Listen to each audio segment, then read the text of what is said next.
Hey, collab coach here to get to share some wise words of wisdom from the week. And this week is a brand new series. This series I'm going to go very deep. I struggle with this topic that we're going to talk about for 4 weeks, and I wanted to break down exactly how this topic has affected me and may have affected you. And the topic is self-esteem. So today I wanted to ask you this question: are you really controlling the level of your self-esteem? Now, let's break down what self esteem is, just in case you may be confused about the definition. And self esteem is your feelings towards yourself and how you project those feelings to the world. Now, we think that our self esteem is just ours. How we see the world and how we feel about ourselves. But in reality, those feelings that we have for ourselves and how we see the world, it comes from other places. And you can be confused about what I just said. You could be shocked by what I can say. You say, no, I'm my own person. I believe what I want to believe. And that's true. You may think that way.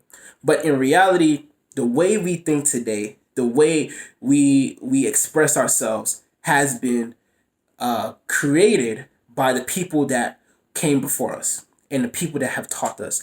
That means our friends, our families, our teachers, our parents, our environment that we grew up with. Everything has structured us to the point that we think the way we think now. And that's what makes our self-esteem.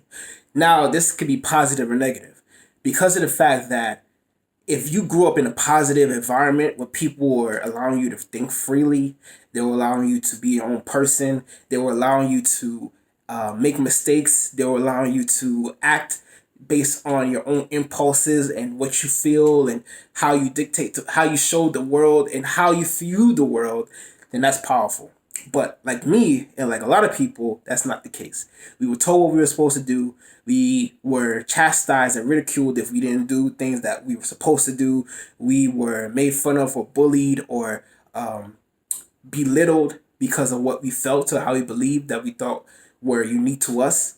And we had to, unfortunately, you know, become just like the people that taught us or the people that we centered ourselves around.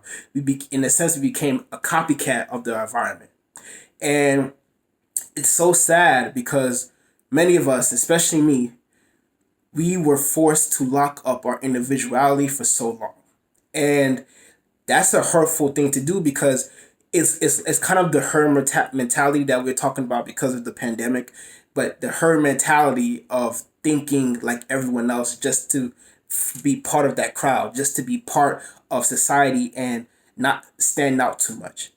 But I'm here to say standing out and being who you want to be and being an individual person, that's who you are as a person. That's the true essence of who you are. That's what makes you unique. You know, yes, we have similarities of different people in the world and we like certain things that other people like, but we are meant to be unique. We are meant to be individuals. We are meant to like different things that, people might not understand, and that's okay. But the idea and the rules that we were taught as children, especially as children, parents tell you to be quiet, parents tell you to think this way, parents are instruct you to do this, and you get ridiculed or beaten or you be attacked because you didn't fall in line to certain rules and regulations. At that time, we thought that okay, that's our parents, that's our teachers, that's our environment, and that's how we have to live, and that's the people that we have to be. We have to follow these rules to be happy. We have to follow these rules to make other people happy. We have to follow these rules to make society happy. But we're missing a key important part. We're not happy. We're not enjoying our lives to the fullest. We're not truly enjoying our essence of our personality. If you were a loud person and you wanted to be loud, you want to be courageous, and someone shot you down for doing that, and you became a hermit, and you grew up being a hermit because of that fact, you're not really truly living to your full potential. If you were the type of person that you were quiet, but they will force you to speak, they will force you to do things that you're not really comfortable doing, and you're not really happy doing, but you followed other people's advice because you thought that they knew best for you. But in reality, you're not really happy to this day. You're not really living to your best self. And for me personally, as I said, I was going to talk about myself. For me personally, I didn't really know my true identity until I actually went to understand and I went to go learn about the world. I went to travel. I went to explore different cultures. I learned different aspects of how to live. Because if you're stuck in the same environment and you're surrounded by the same people for decades and decades and you don't know any better, you think that this is just the way to live.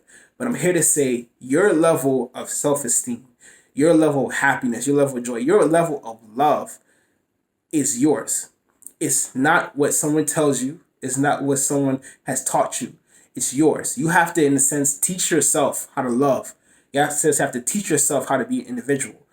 Yes, you can go read books. Yes, you can go and apply different principles in your life. But if you don't act on this, you're gonna be telling those people that, hey, that power that you took away from me is yours. You take it, you keep it. I don't want to do anything with it. I'd rather just live the life that you tell me to live, and that's it. But if you really want to control your level of self-esteem, you have to take control of the power that was taken from you when you were younger, when you were a teenager, when you were a young adult, when you were an adult. Everything that you thought is fine. There's nothing wrong with what you were taught if it didn't hurt anybody. Take that, respect it, put it to the side right now. What we need to focus on now is you. Who are you? Who are you as a person? Do you like to draw? Do you like to sing? Do you like to write novels? Do you like to be a center of attention? Do you like to be to yourself? Who are you? And once you realize who you are as a person, then you can realize, well, what makes you happy? What what do you want to feel right now? What feelings really ignite your spirit? What actions really ignite your spirit? What feelings do you want to progress to the world and show to the world and project to the world? What what what makes you truly happy? What do you love? These are some things that you should be asking yourself to actually realize, well, is this really who I am? Or is this just someone that I created because other people taught me and other people told me this is who I should be? That is something that many people from decades have not found an answer to because they would rather be part of the herd, be part of the crowd, be part of a group rather than to be an individual. Now, I'm not trying to say that being part of a group is a completely bad thing because you have to do it. You have to assimilate to certain environments. But if you are not truly happy being part of a group, if you're not truly happy being part of a herd, we have to step out of that. And I'm not trying to say that just because you make this decision and you act on it now, because it's one thing for you to say you're going to do it, another thing for you to act on it. Once you act on it, it doesn't mean that you won't get backlash. You won't get ridiculed. You won't get repercussions for your actions. But truly answer this question. Answer this question. Are you really controlling your level of self-esteem? Are you really able to say, hey, I'm happy with myself. I'm truly enjoying who I am as a person. I love everything about me. Even though I might not like it, but I still love it. Those are the questions you should be asking. So if you honestly cannot tell yourself, you honestly cannot say, yes, I'm controlling my self-esteem, then you know you need help to break those chains that you've had around you for so long, telling you how to live, how to eat, how to move, how to sing, how to read, how to enjoy life. Because it's your life. And you only have one life. So shouldn't you be enjoying it? Shouldn't you be enjoying it the way you really want? Simple as that. Who am I? I am the collab coach. I focus on relationships, but not only intimate relationships, relationships with your friends, families, neighbors, co-workers, and the most important relationship of all, with yourself. It is still May, Mental Health Awareness Month, and I wanted to do something special. Free 15-minute mental health check-in. Just message me for more details, and I mean free isn't free. There's no strings attached. Just message me. We can have a full 15-minute conversation about anything you want to talk about.